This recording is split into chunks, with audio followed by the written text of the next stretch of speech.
এবার আসুন আমি আপনাকে দেখাই এই বাচ্চা কিভাবে আপনার জন্য জান্নাতি হতে পারে। যারা বাচ্চার মালিক হয়ে গেছেন, যারা সন্তানের পিতা হয়ে গেছেন, আপনি আসুন আমি আপনাকে দেখাই যে আপনার সন্তানের কারণে আপনি কিভাবে নাজাত পেতে পারেন, কিভাবে আপনি কল্যাণ পেতে পারেন। এক তো এই সন্তান দুনিয়াতে বেঁচে থাকলে আপনার কাজে সহযোগিতা করবে, কিন্তু এই বাচ্চা তখনই আপনার নাজাতের সাবাব হবে যখন এই বাচ্চাকে আপনি আপনার মালিকের শিক্ষা দেবেন। আপনি যখনই এই বাচ্চাকে আল্লাহর পরিচয় তুলে ধরবেন এই বাচ্চার কাছে, এই তখনই এই বাচ্চা আপনার জন্য নাজাতের সাবাব হবে, নয়তো নয়।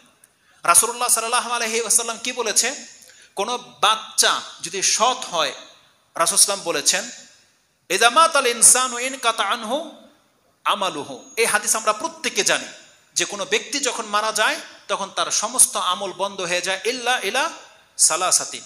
তিনটা জিনিস তার জন্য খোলা থাকে। তার একটা হচ্ছে ওয়ালাদুন সালিহুন ইয়াদুউলাহ, এমন সন্তান যদি সে ছেড়ে যেতে পারে যেই ছেলে সৎ, তাহলে আপনি মরে যাওয়ার পরেও এই সন্তানের দোয়ার কারণে আল্লাহ সুবহানাহু ওয়া তাআলা আপনাকে কি করবে, নাজাত দেবে এই সন্তানের দোয়ার কারণে। তো আজকে আমরা যারা সন্তান প্রাপ্ত হয়েছে, আমাদের প্রথম কাজ হচ্ছে এই সন্তানকে আমাদেরকে শিক্ষা দিতে হবে, এই সন্তানকে ভালোবাসতে হবে, এই সন্তানকে আদব শিক্ষা দিতে হবে, এবং এই সন্তানকে আমাদেরকে কি করতে হবে, ভালোবাসতে হবে, হেফাজত করতে হবে। এই কথাগুলো আমি না বললেও আপনাদের প্রত্যেকের কাছে প্রত্যেকের সন্তান অনেক ভালোবাসার পাত্র, তাই নয়? কিন্তু এই কথাটা এই জন্য বলছি, আমাদের কারো কারো সন্তান এত ভালোবাসার পাত্র হয়ে গেছে যে আল্লাহ এবং তার রাসূলের চাইতেও সে তার সন্তানকে বেশি ভালোবেসে ফেলেছে। এটা হচ্ছে ক্ষতিকর, এটা মারাত্মক ক্ষতিকর। যেই ব্যক্তি তার ধর্ম থেকে বেশি তার সন্তানকে ভালোবাসে, এই ব্যক্তি হালাক হবে। কোরআনে আল্লাহ সুবহানাহু ওয়া তাআলা এই কথাটা সূরা তাওবার 24 নম্বর আয়াতে বলে দিয়েছে। আমি আর ওইগুলো আয়াতগুলো পড়বো না, আপনাকে শুধু কোট করে দিলাম। আল্লাহ বলছে, হে নবী আপনি বলে দেন, ইন কানা আবাউকুম ওয়া আবনাউকুম ওয়া ইখওয়ানুকুম ওয়া আজওয়াজুকুম ওয়া আশিরাতাকুম ওয়া আমওয়ালুন ইকতারাফতুম ওয়া তিজারাতুন তারদাউনাহা ইলা আখিরিল আয়াত আহাব্বা ইলাইকুম মিনাল্লাহি ওয়া রাসূলিহি ওয়া জিহাদিন ফি সাবিলিহি ফাতারাব্বাসু।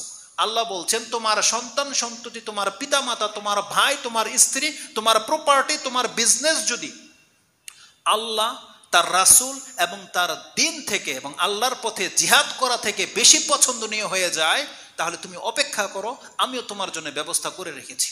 আল্লাহ অনেক বড় একটা ধমক দিয়ে রেখেছে কোরআনে, যেটা সূরা তাওবার 24 নম্বর আয়াত আপনি পেয়ে যাবেন। অতএব আপনি সন্তানকে ভালোবাসেন।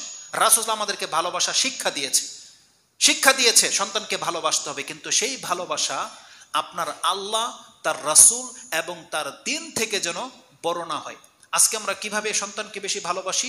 আল্লাহ বলেছে, যেমন আমাদের ভাই শেখ, তিনি প্রথমে বলেছিল যে 7 বছর হলে বাচ্চাদেরকে সালাতের ট্রেনিং শেখাতে হবে, তাই নয়? আর 10 বছর হয়ে গেলে তাকে বাধ্য করে সালাত পড়াতে হবে, তাই তো?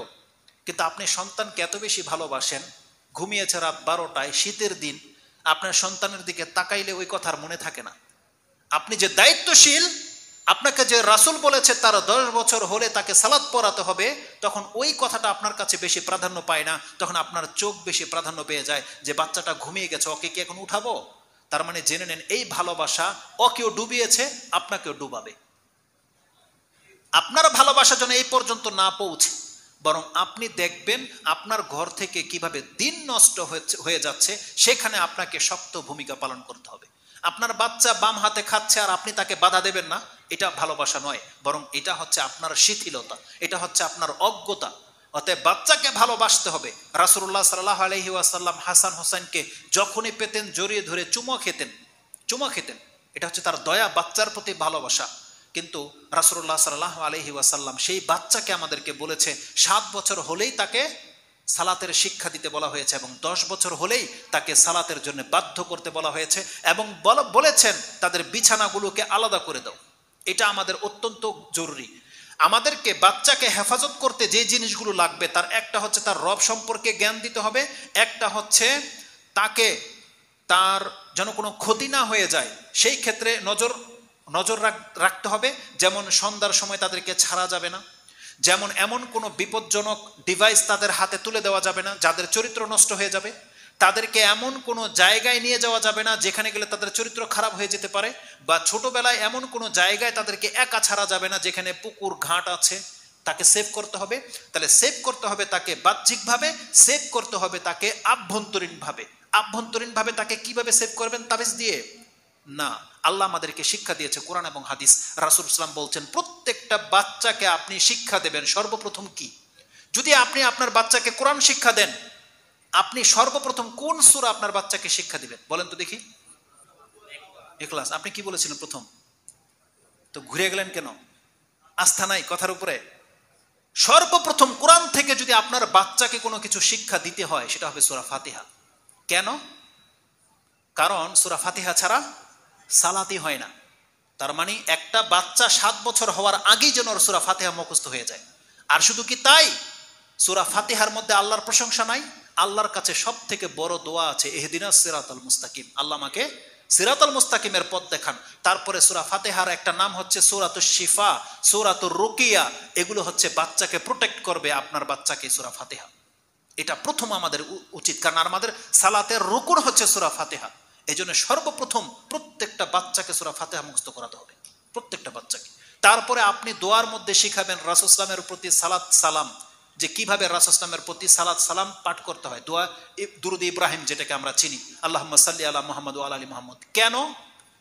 কারণ যতক্ষণ আপনার বাচ্চা এটা পড়তে থাকবে ওর কিন্তু কষ্ট হয় না, ও বারবারই পড়বে, মুখস্থ করলে বারবারই পড়বে। আর রাসূল সাল্লাল্লাহু আলাইহি ওয়াসাল্লাম বলছেন যেই ব্যক্তি একবার পড়বে আল্লাহর পক্ষ থেকে ওর উপরে 10 বার দুরূদ নাজিল করা হয়, 10 বার ওর উপরে সালাম নাজিল করা হয়, 10টা পাপ ওর মিটে যায়, 10টা মর্যাদার উঁচু হবে। আমরা শুধু একটা জানি, আমরা কি জানি? মান সাল্লা আলাইয়া ওয়াহিদান সাল্লাল্লাহু আলাইহি আশরা। আমরা শুধু মুসলিম শরীফের একটা হাদিসই জানি যে রাসূল সাল্লাল্লাহু আলাইহি ওয়াসাল্লাম বলেছেন যেই ব্যক্তি আমার উপরে একবার সালাত পড়বে তার উপরে আল্লাহ 10 বার রহমত নাজিল করবে। এটাই তো না? আবার হাদিসের তরজমার মধ্যে ভুল আছে। আপনি বলবেন আমি তো আলেম না, এত বড় ডিসিশন কিভাবে বলতে পারি? হ্যাঁ, আমি আপনাকে বলতেছি আপনাদের তরজমার মধ্যে ভুল আছে।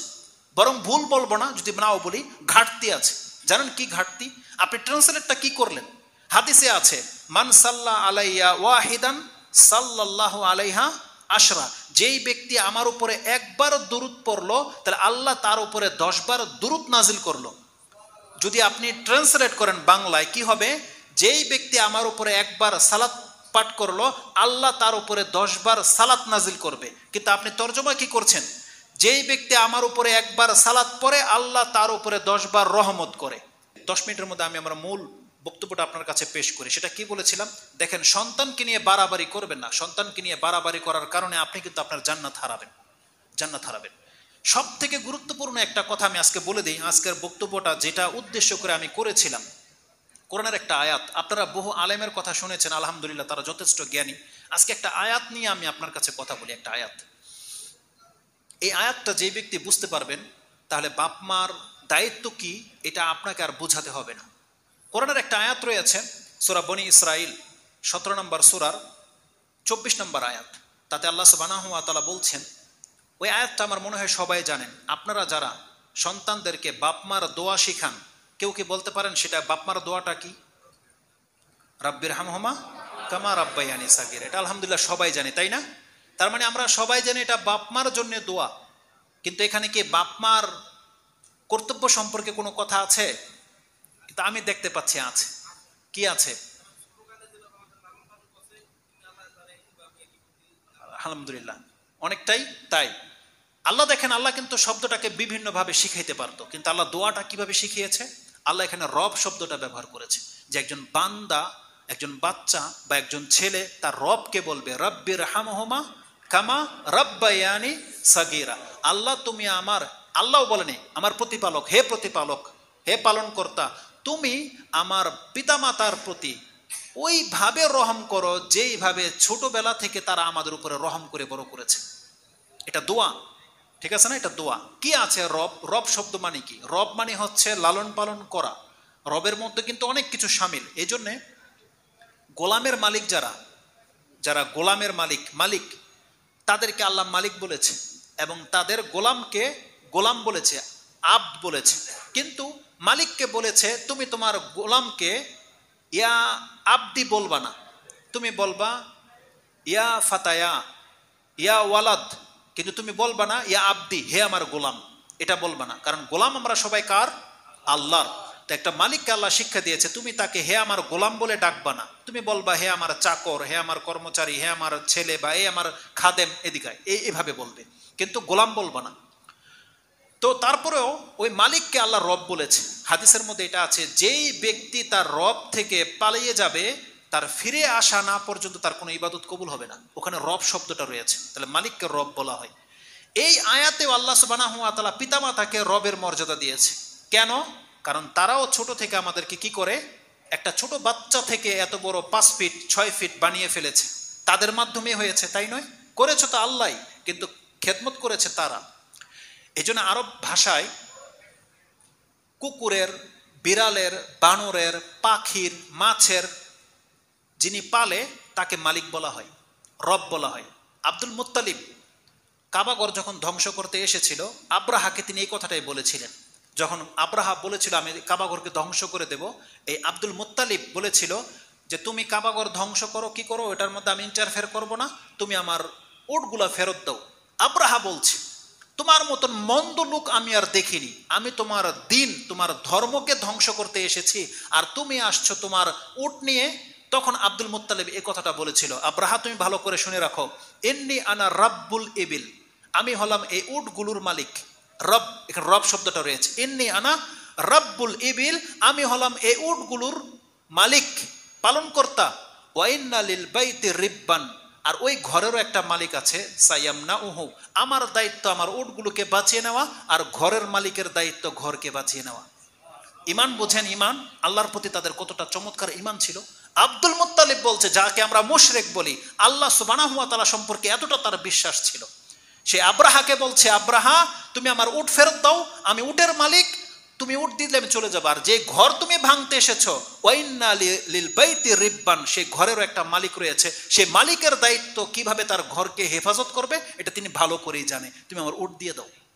বুঝেন ইমান কি জিনিস? সুবহানাল্লাহ। আল্লাহ কি হেফাজত করেনি? আল্লাহ করেছিল। তাহলে তিনি এই কথাটা বলেছেন, ইন্নী আনা রাব্বুল ইবিল, আমি হচ্ছে উটের প্রতিপালক, কারণ আমি এগুলোকে লালিত পালিত করে এত বড় করেছি। এটা আরব টার্মের মধ্যে শাব্দিক অর্থে রব মানে হচ্ছে লালিত পালিত করা। আরেকটা হাদিস নিয়ে নেন, যেটা মুসলিমে আছে, বুখারীতেও আছে, যাকাতের অধ্যায়ে পেয়ে যাবেন। রাসূল সাল্লাল্লাহু আলাইহি ওয়াসাল্লাম কি বলছেন, মান তাসাদ্দাকা বিআদলি তামরাতিন মিন কাসবিন তাইয়্যিব ওয়া ইন্নাল্লাহা লা ইয়াকবালু ইল্লা তাইয়্যিব, যেই ব্যক্তি তার হালাল ইনকাম থেকে একটা খেজুর পরিমাণ যদি কিছু দান করে, আর আল্লাহ হারাম গ্রহণ করে না, তাহলে আল্লাহ সুবহানাহু ওয়া তাআলা কি করে, ফা ইন্নাল্লাহা ইয়াকবালু বিয়ামিনিহি, আল্লাহ সুবহানাহু ওয়া তাআলা সেই দানটাকে তার ডান হাতে কবুল করে। সুম্মা ইউরাব্বিহা লিসাহিবিহি কামা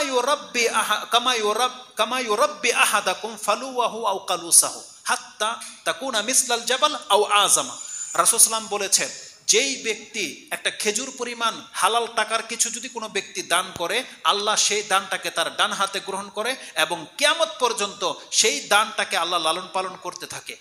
লালন পালন করতে করতে এত বিশাল আকৃতি করে দেয়, রাসূল বলছে হাত্তা ইয়াকুনা মিসলাল জাবাল, একটা পাহাড় সমান পর্যন্ত হয়ে যাওয়া পর্যন্ত আল্লাহ এটাকে পালতে থাকে। অন্য বর্ণনায় আছে আও আযামা, এই পাহাড় চেয়েও মহান করে আল্লাহ সুবহানাহু ওয়া তাআলা তার জন্য সেটাকে পালতে থাকে। যেভাবে তোমাদের কোনো ব্যক্তি একটা উটের বাচ্চা, একটা ঘোড়ার বাচ্চাকে পালতে পালতে একটা ঘোড়া, একটা উট বানিয়ে ফেলো, আল্লাহ সেইভাবে এটাকে লালন পালন করে। তার মানে এই হাদিসের মধ্যে কি আছে?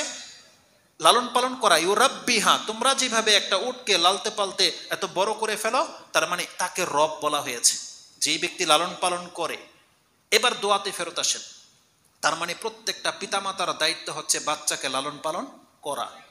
তাহলে আপনার দায়িত্বটা এবার আপনি বুঝতে পারতেছেন।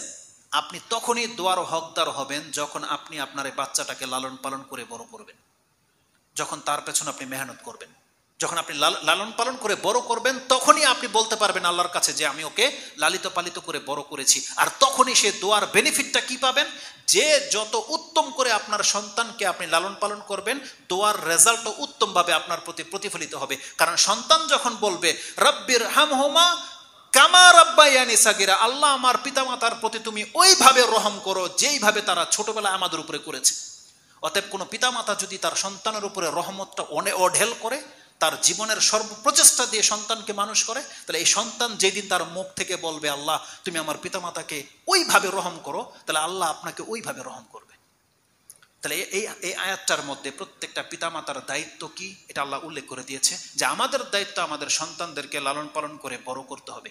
এবং সন্তানের শিক্ষার কথা যখন আসবে তখন কি আসবে, তখন সূরা লোকমান আপনি পড়ে নিয়েন, যেটা সব বক্তাই বলে থাকে, সবারই একটাই আয়াত, যে লোকমান আলাইহিস সালাম তার ছেলেকে বলেছিল ইয়া বুনাইয়া লা তুশরিক বিল্লাহ ইন্না শিরকা লাযুলমুন আযীম। এটা হচ্ছে আপনার উপরে লাজিম দায়িত্ব, যে প্রত্যেকটা পিতা তার সন্তানকে তার রব সম্পর্কে জানাবে, এটা আপনার উপরে ফরজ দায়িত্ব। আমি বলেছিলাম যে পিতা কিভাবে একটা পরিবারকে ধ্বংস করে, এই আয়াত কোথায় পাবেন আপনি? এই আয়াত আপনি পাবেন সূরা জুমার 39 নম্বর সূরার 15 নম্বর আয়াতে। আল্লাহ সুবহানাহু ওয়া তাআলা রাসূল সাল্লাল্লাহু আলাইহি ওয়াসাল্লামকে বলছেন, হে নবী আপনি বলে দেন আমি তোমাদেরকে সত্যটা প্রচার করে দিলাম, ফা'বুদু মা শি'তুম মিন দুনি, এখন তোমাদের ইচ্ছা আমাকে বাদ দিয়ে তোমরা কার ইবাদত করবা করো। কিন্তু আল্লাহ সুবহানাহু ওয়া তাআলা বলছেন, হে নবী আপনি বলে দেন কুল ইন্নাল খাসিরিনা আল্লাযিনা খাসিরু আনফুসাহুম ওয়া আহলিহিম ইয়াউমাল কিয়ামা আলা যালিকা হুয়াল খুসরানুল মুবিন। যেই ব্যক্তি এই দুনিয়াতে নিজের নফসের ক্ষতি করেছে এবং তার পরিবারের ক্ষতি করেছে, কিয়ামতের মাঠে হবে এই ব্যক্তি সবথেকে বড় ক্ষতিগ্রস্ত। আজকে যদি আপনারা যদি তাওহীদের জ্ঞান না শিখি, আর আমাদের সন্তানদেরকে আমরা কিসের তাওহীদের জ্ঞান শিক্ষা দেব? আর যখন আমরা মুশরিক হব, আমরাই তো আমাদের সন্তানদেরকে ফ্যামিলিকে নিয়ে মাজারে যাই, তাই নয়? আমরাই তো যাই, কর্তারাই যায়, কর্তারাই হারাম খাওয়ায়, কর্তারাই মানুষকে ওই উল্টাপাল্টা শিখায়। কিন্তু কর্তা যদি সৎ হয়, কর্তা যদি আল্লাহকে চেনে, তাহলে কর্তার মাধ্যমে এই তার পরিবারের লোকেরাও আল্লাহকে চিনতে পারবে। আল্লাহ সুবহানাহু ওয়া তাআলা এই কথাটাই বলেছে প্রত্যেকটা মুশরিককে। আজকে আমরা যারা কোরআন সুন্নাহর জ্ঞান অর্জন করতেছি, আমরা যদি কোনো বাবার ভক্ত হইতাম, আমাদের পরিবারের লোকদেরকে আমরা কোথায় নিয়ে যেতাম? ওই বাবার কাছে নিয়ে যেতাম না? আমরা মাজারে নিয়ে যেতাম না? আমি যা করি আমার পরিবারের লোকেরা তাই করতো। তাহলে আমার কারণে আমি নিজেকে ক্ষতিগ্রস্ত করেছি এবং আমার পরিবারের সন্তানদের ক্ষতিগ্রস্ত করেছি। আজকে অধিকাংশ বাপ মা কি তার সন্তানকে মাদ্রাসায় শিক্ষা দেয়, কোরআন হাদিস শিক্ষা দেয়? কি শিক্ষা দেয়? তাহলে এর ক্ষতি কে করেছে? এই বাপ মা করেছে। অতএব প্রত্যেকটা বাপ মা যেমন নিজের ক্ষতি সে করেছে, তেমনি প্রত্যেকটা সন্তানের লাইফটাকে সে ধ্বংস করে দিয়েছে তাকে কোরআন হাদিস শিক্ষা না দেওয়ার কারণে। অতএব এই ধরনের প্রতিষ্ঠানগুলো যেগুলো গড়ে উঠেছে, আপনার জন্য লাজিম দায়িত্ব যে সেখানে আপনার বাচ্চাকে অ্যাডমিশন করান এবং সেখান থেকে আপনি কোরআন হাদিসের শিক্ষা আপনার বাচ্চা যেন নিতে পারে, আপনি সেই ব্যবস্থা করেন। তাহলে এই বাচ্চা যখন আপনার জন্য দোয়া করবে তখনই আপনি সাকসেস হতে পারবেন, তার আগে নয়। তো আল্লাহ সুবহানাহু ওয়া তাআলা এই আয়াতে বলেছে, যেই ব্যক্তি নিজের ক্ষতি করেছে এবং নিজের পরিবারকে ক্ষতি করেছে, কিয়ামতের মাঠে তার চেয়ে বড় ক্ষতিগ্রস্ত ব্যক্তি আর কেউ হবে না। আর আপনি যদি মনে করেন যে আপনি আপনার পরিবার আপনার সন্তানের জন্য উপকার করতে চান, আপনার জন্য আরেকটি আয়াত আমি বলে আজকের বক্তব্য শেষ করে দেব। সেটা হচ্ছে সূরা তুর 52 নম্বর সূরার 21 নম্বর আয়াতটি আপনি পড়েন। আল্লাহ সুবহানাহু ওয়া তাআলার দয়া আয়াত। আল্লাহ বলছেন, কোনো ব্যক্তি যদি সৎ হয় এবং ভালো পরহেজগার হয়, এই ব্যক্তি আমার কাছে যে জান্নাত পাবে, তার সন্তানরা যদি ঈমানের সাথে তার অনুসরণ করে, তার পথের উপরে থেকে যায়, তার সন্তানরা তার মতো ইবাদত করতে না পারলেও আমি তাকে ওই এক ঈমানের জান্নাত তার সন্তানদেরকেও দিয়ে দেব। এটা কত বড় কথা! আল্লাহ সুবহানাহু ওয়া তাআলা বলছেন, ইন্নাল্লাযীনা আমানু ওয়াত্তাবাআতহুম যুররিয়্যাতুহুম বিঈমানিন আলহাকনা বিহিম যুররিয়্যাতাহুম ওমা আলাতনাহুম মিন আমালিহিম মিন শাই কুল্লু ইমরিইন বিমা কাসাবা রাহিন। আল্লাহ বলছেন প্রত্যেক ব্যক্তি তার আমলের সাথে জুড়ে আছে, আমল যা সেই মর্যাদা পেয়ে যাবে। এটা আল্লাহ কেন বলেছে? তার মানে প্রত্যেক ব্যক্তি তার আমল অনুযায়ী জান্নাত পাবে। তাহলে আপনার পিতামাতা, আমরা যদি বেশি পরহেজগার হই, আমরা যদি তাহাজ্জুদ গুজার হই, আমরা যদি হালাল ইনকাম করা লোক হই, তাহলে আমরা অনেক উপরে চলে যাব। হয়তো আমাদের মতো ফিতনা আমাদের সন্তানদের জীবনে, এই ফিতনা নয় তার চেয়ে ভয়াবহ ফিতনা আসতে যাচ্ছে। অতএব আমাদের যেহেতু এখন পর্যন্ত ফিতনায় পতিত হই নাই, আমাদের উচিত ইবাদত করে আল্লাহর বন্দেগী করে নিজের মানটাকে আরো উঠিয়ে নেওয়া। আমাদের সন্তানরা যদি এই পরিমাণ ইবাদত করতে না পারে, আল্লাহর দয়া, আল্লাহ যদি আপনাকে জান্নাতুল ফেরদৌস দেয়, আপনার সন্তানকে আল্লাহ আপনার কারণে জান্নাতুল ফেরদৌস দিয়ে দিবে। এটা কত বড় কথা বলেছে আল্লাহ সুবহানাহু ওয়া তাআলা।